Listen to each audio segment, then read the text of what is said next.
প্রায় ২৬,০০০ শিক্ষকের চাকরি বাতিলের সরাসরি প্রভাব পড়তে চলেছে রাজ্যের হাজার হাজার স্কুলে। একদিকে প্রশাসনিক অস্থিরতা, অন্যদিকে শিক্ষক ঘাটতির আশঙ্কায় কাঁপছে স্কুল শিক্ষা ব্যবস্থা। স্কুল শিক্ষা দপ্তরের সাম্প্রতিক সমীক্ষা আরও উদ্বেগ বাড়িয়েছে। একাদশ দ্বাদশ স্তরে ধাক্কা ৩,১২৫টি স্কুলে।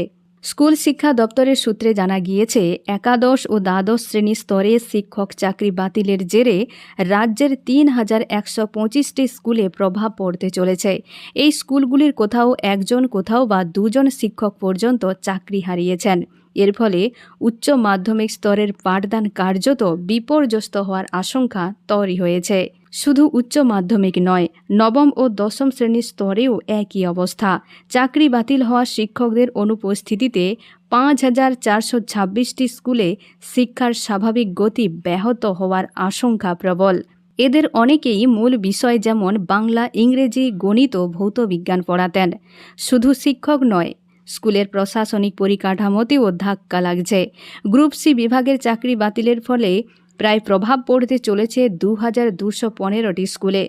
গ্রুপ ডি বিভাগের চাকরি বাতিলের ফলে প্রভাব পড়তে চলেছে ৩,৮৮৫টি স্কুলে। এই দুই স্তরের কর্মীদের অনুপস্থিতিতে স্কুলের দৈনন্দিন কার্যকলাপ, রক্ষণাবেক্ষণ, ছাত্রছাত্রীদের নথিপত্র পরিচালনা ও অন্যান্য লজিস্টিক বিষয় ব্যাহত হবে বলেই মনে করেছেন বিশেষজ্ঞরা। দপ্তরের রিপোর্ট অনুযায়ী প্রায় প্রতিটি ক্ষতিগ্রস্ত স্কুলেই অন্তত একজন কর্মচারী চাকরি হারিয়েছেন। অনেক স্কুলে দুজন বা আরও বেশি সংখ্যক কর্মী ছাঁটাই হয়েছেন। এর ফলে পঠন পাঠন থেকে শুরু করে প্রশাসনিক কাজ সব কিছুর উপরই ভয়ঙ্কর প্রভাব পড়বে বলে মনে করেছেন স্কুল কর্তৃপক্ষ, শিক্ষক সংগঠন ও অভিভাবকেরা। তাহলে এর সমাধান কোথায়? স্কুল শিক্ষা দপ্তরের তরফে আপাতত এই শূন্যপদে দ্রুত নিয়োগের ব্যবস্থা করার চেষ্টা হচ্ছে বলে আপাতত জানা গিয়েছে। এখন এই পর্যন্ত। আবার দেখা হচ্ছে পরবর্তী ভিডিওতে। ধন্যবাদ।